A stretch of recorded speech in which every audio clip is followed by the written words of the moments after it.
Dental implant की कीमत क्या है और ये किस तरह से लगाया जाता है, इस पर हम डिटेल से बात, क्योंकि सबसे ज़्यादा क्वेश्चन जो पूछा जाता है वो ये है कि प्राइस क्या है डेंटल इम्प्लांट की, और ये भी हम आज डिस्कस करेंगे डिटेल से। और दूसरा कि ये प्रोसीजर क्या है और कैसे ये लगाया जाता है, इसलिए सिर्फ इसके प्रोसीजर पे और इसकी जो कॉस्ट है उस पर बात करेंगे।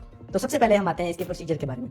प्रोसीजर इसका बहुत सिंपल है, मतलब अगर मैं आपको कंपैरिजन के तौर पे बताऊं, दांत जो निकलवाना है वो बड़ा कॉमन प्रोसीजर है। मतलब जिस तरह से दांत निकलता है वो जो एक प्रोसीजर है, उससे भी ये सिंपल प्रोसीजर है डेंटल इम्प्लांट लगवाना।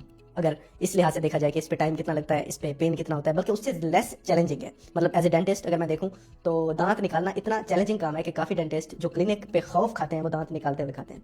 काफ़ी डेंटिस्ट हैं जो क्लिनिक नहीं बनाते इसलिए कि दांत जब निकालना शुरू करेंगे तो वो फंस सकता है, हम कॉन्फिडेंट नहीं है तो हम क्लिनिक नहीं बनाते। तो टेक्निकली जो मोस्ट चैलेंजिंग इशू होता है डेंटिस्ट के लिए क्लिनिक पे वो दांत निकालना होता है, वो बड़ा मुश्किल काम होता है। और निकलवाने वाला बंदा भी बड़े पेन, क्योंकि उसकी वजह यह है कि अनप्रेडिक्टेबल काम है। अनप्रेडिक्टेबल मतलब फंस सकता है दांत, उस टूट सकता है, रूट्स टूट सकती हैं, मतलब काफ़ी सारा कॉम्प्लिकेट कर सकता है, आपको सर्जिकली निकलवाना पड़ जा सकता है, उसमें बोन ट्रिमिंग हो सकती है, मतलब काफ़ी इश्यूज आ सकते हैं।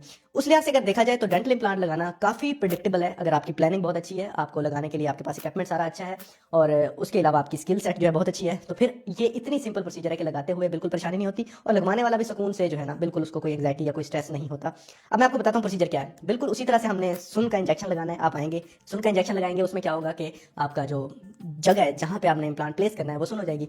उसके बाद आपको बिल्कुल भी पेन फील नहीं होगा। हम कुछ भी करेंगे, हम ड्रिलिंग करेंगे, हम इम्प्लांट प्लेस करेंगे, हम टांके लगाएंगे एक दो ऊपर, आपको बिल्कुल भी कुछ महसूस नहीं होगा। अब हम आते हैं कि आपको साफ जरा ड्रिलिंग हो रही है तो जितनी आपको दांत निकलवाते हुए टेंशन होती है, तकलीफ होती है, उससे भी कम तकलीफ में आपका दांत लग जाएगा, सर्जरी हो जाएगी। अब ये दूसरा क्वेश्चन ये होता है कि क्या हमें उसी वक्त ऊपर दांत भी लग जाएगा या नहीं लगेगा। तो इसके लिए दो तरीकेकार है। एक में इसको कहते हैं इमीडिएट लोडिंग, जिसमें यह है कि हम फौरन ऊपर दांत लगा देते हैं। वो टेम्परेरी लगा सकते हैं, वो परमानेंट भी एक हफ्ते में प्लान करके लगा सकते हैं। अब उसके लिए सिचुएशन को देखना बहुत जरूरी होता है। अगर तो फ्रंट कट होता है तो उसमें इमीडिएट लगाना फेवरेबल होता है क्योंकि दिखने में मसला आता है।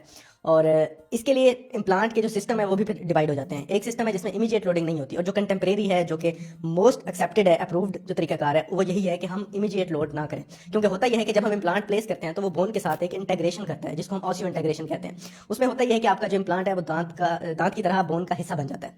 और जब वो बन जाए तो उसके लिए हमें 3 से 6 महीने दरकार होते हैं। अगर तो बोन अच्छी है, जैसे कि नीचे वाले जबड़े की अक्सर होती है, तो उसमें हम 3 महीने काफी होते हैं। लेकिन अगर ऊपर की बोन है और हमने थोड़ा बहुत बोन ग्राफ्ट किया है, हमने साइनस लिफ्ट किया है, कुछ और भी एड ऑन किया है, तो फिर हमें हो सकता है कि 4 से 6 महीने वेट करना पड़े। लेकिन जो चीज़ अहम है वो ये है कि इमीडिएट लोडिंग हम तब करते हैं जब बहुत ज़्यादा ज़रूरी हो, और वो एक सेपरेट इम्प्लांट सिस्टम होता है जिसके तहत ये पॉसिबल हो सकता है।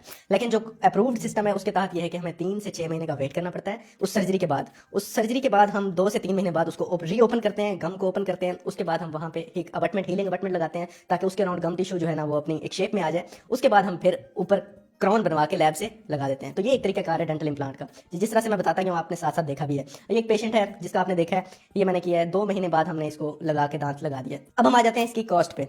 तो कॉस्ट के लिए जो है इम्प्लांट की टाइप पे डिपेंड करता है कि इम्प्लांट कौन सी कंपनी का आप लगवा रहे हैं। उसके अलावा उस पर क्राउन कौन सा लगवाएंगे, पोर्सिलेन फ्यूज टू मेटल लगवाएंगे या जिरकोनिया का लगवाएंगे। अब ये सारी चीजें इन्वॉल्व होकर इकट्ठे डिसाइड करती हैं कि इम्प्लांट की जो है कॉस्ट वो क्या पड़ेगी। अगर तो आप बेसिक से चलें तो बेसिक जो मेरा पैकेज है वो है 50,000 पर इम्प्लांट। उसमें हम आपका इम्प्लांट भी लगाएंगे, आपके ऊपर क्राउन भी लगाएंगे। लेकिन इसके ऊपर फिर हम जितनी जो है ना, उसमें इम्प्लांट हमारे पास टर्किश है, हमारे पास यूके का है, हमारे पास अमेरिकन है, हमारे पास काफी कंपनीज हैं, वो कॉस्ट के लिहाज से उस तरह से वो डिफरेंट करता है। इसके अलावा बोन ग्राफ्टिंग अगर नीडेड है तो कॉस्ट आपकी बढ़ जाती है। साइनस लिफ्ट अगर नीडेड है, कुछ और प्रोसीजर भी एड ऑन है सर्जरी के साथ, सिंपल इम्प्लांट प्लेसमेंट नहीं है, तो आपकी कॉस्ट उस तरह से बढ़ जाती है। लेकिन अगर आपने लगवाना है इम्प्लांट तो आप चेकअप कराएं।